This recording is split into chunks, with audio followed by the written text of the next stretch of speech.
Doctor Sumesh पिछले 15 वर्षों से मरीजों को देख रहे हैं और काफ़ी अनुभव भी है। इनके द्वारा अभी हाल ही में एक मरीज जतिन सोलंकी जो पिछले महीने ही इलाज करवाने के लिए आया था, उनके पिताजी से बात हुई तो उन्होंने बताया कि जब वह डॉक्टर के पास पहुंचे तब से लेकर अभी तक काफ़ी चेंज है और बहुत ही अच्छा अनुभव है और अच्छी रिकवरी भी हुई है।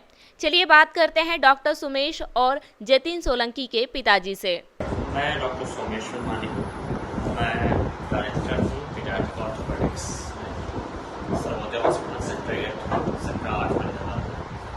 और मैं बच्चों की बोन एंड जॉइंट जो हड्डी और जोड़ की जो बीमारियाँ होती हैं उनको उनका इलाज करता हूँ। सर पहले जो जतिन नाम का पेशेंट आया हुआ है जतिन, उसको क्या इशू था सर स्टार्टिंग से? जतिन को जो बीमारी है उसका नाम है ऑस्टियोजेनेसिस इम्परफेक्टा।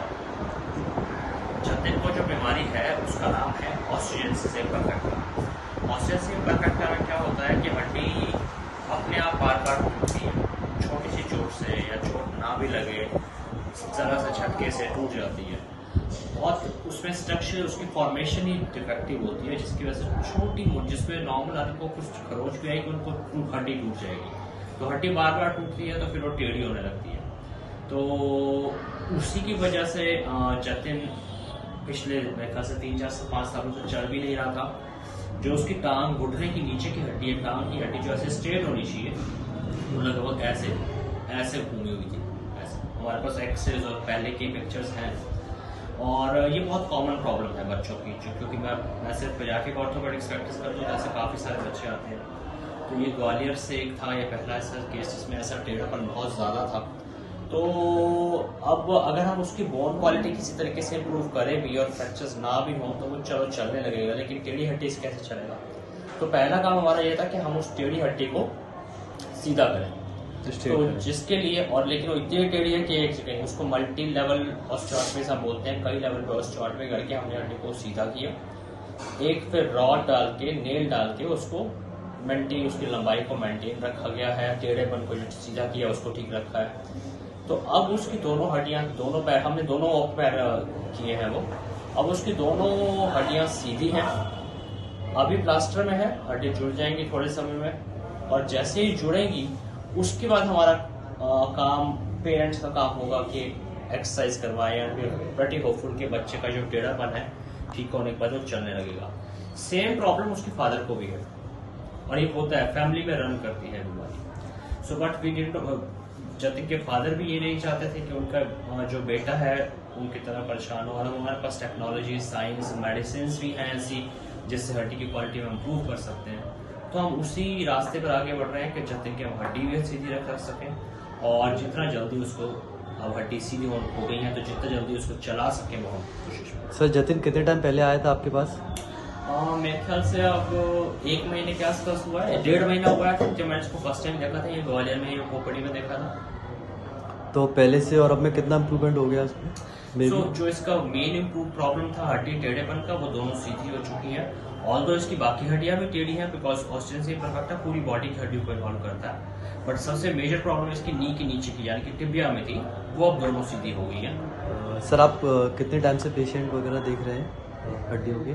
मैं ऑर्थोपेडिक्स 2008 से प्रैक्टिस कर रहा हूँ और रादर 2006 से, कुछ समय मैंने उसमें 2006 से प्रैक्टिस कर रहा हूँ। 2011 के बाद से मैं एक्सक्लूसिवली पीडियाट्रिक ऑर्थोपेडिक्स यानी कि सिर्फ बच्चों की जो मॉडर्न जॉइंट डिजीज हैं उनको मैनेज कर रहा हूँ, क्योंकि मैंने उससे पहले फेलोशिप की थी CMC वेलोर में 2 साल तक। तो 2011 से मैं सिर्फ वही कर रहा हूँ। और सर एडल्ट्स वगैरह भी देखते हैं आप या वैसे? नहीं, 2011 के बाद से मैंने कभी कोई एडल्ट नहीं, सिर्फ बच्चों की मैं bone and joint disease treat करता हूँ। बात करते हैं जतिन के पिताजी से। नमस्कार सर, कैसे हैं आप?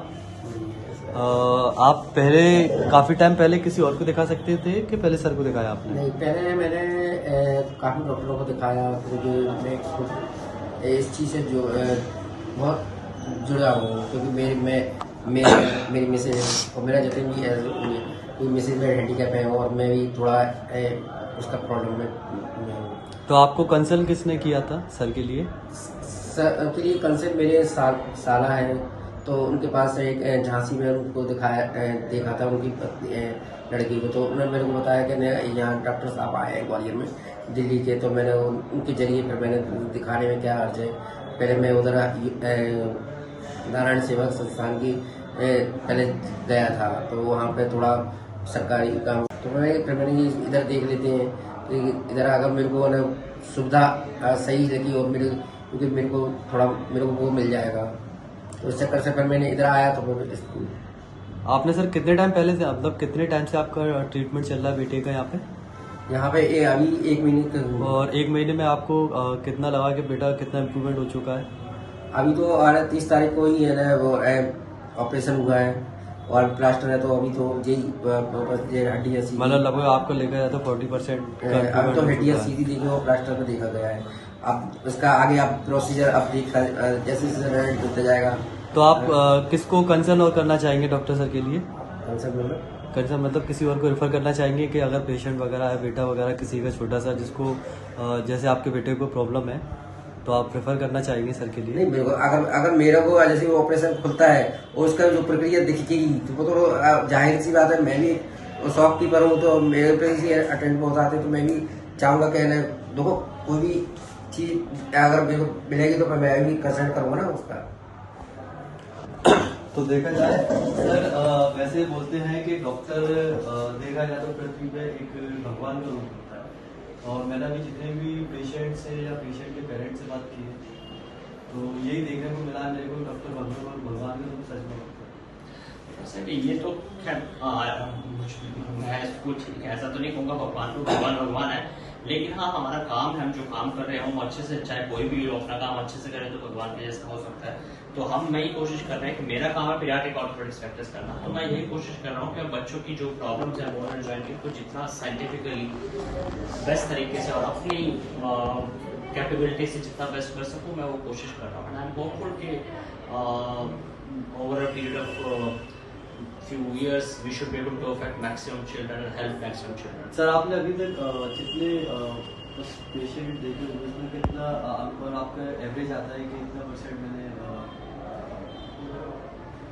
मेरा जो 100% में से इतना परसेंट मेरा पेशेंट आप इम्प्रूवमेंट की बात करें, देखो ऐसा है कि पर्सन की डेफिनेशन मेरे को कभी आज तक समझ नहीं आई, बहुत सारे पेशेंट्स कहते हैं, बट हमारी कोशिश तो अगर आप पर्सन पूछते हो हमारी कोशिश तो 100% भी होती है। लेकिन हाँ मैं पीडियाट्रिक ऑर्थोपेडिक्स करता हूँ जिसमें बहुत सारे बच्चों की पैदाइशी टेढ़ापन होता है या सेरेब्रल पाल्सी होती है।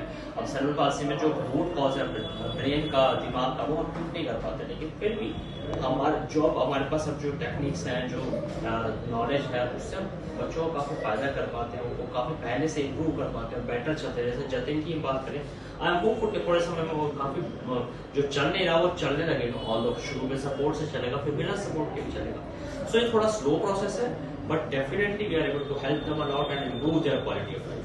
सर जैसा अभी देखा जा रहा है कि मैनुअल और रोबोटिक्स भी टेक्नोलॉजी आ गई है, तो मे भी हम ज़्यादा यूज किसका करते हैं, रोबोटिक्स से मैनुअल? देखिए मेरी प्रैक्टिस में रोबोटिक का ऐसा कोई एप्लीकेशन में नहीं है, कोई रोबोट है भी नहीं, लेकिन हाँ टेक्नोलॉजी को हम जितना यूज़ कर सकें, डिफॉर्मिटी कितनी है उसको एक्सैक्ट क्वांटिफाई करना टेक्नोलॉजी से, उसकी जो प्लानिंग करना, वो हम डेफिनेटली हम तो काफ़ी सालों से जितना हम अपने आप को प्रिसाइज कर सकें, प्रिसीजन के लिए यूज़ करते हैं। बट रोबोटिक्स का पीडियाट्रिक ऑर्थोपेडिक्स में ऐसा कोई रोल नहीं है, बट हाँ टेक्नोलॉजी को हम यूज़ करते हैं और better results and good precision. जैसा कि आप लोगों ने देखा कि हम लोगों ने डॉक्टर सर से भी बात की और उनके जो पेशेंट के पिताजी हैं, पेरेंट्स हैं, उनसे भी बात की, और ज़्यादातर देखने को यही मिला है कि अगर आप चाहें तो कुछ भी कर सकते हैं, है ना। तो मैं चाहूँगा कि आप एक बार आएँ और सर से कंसल्ट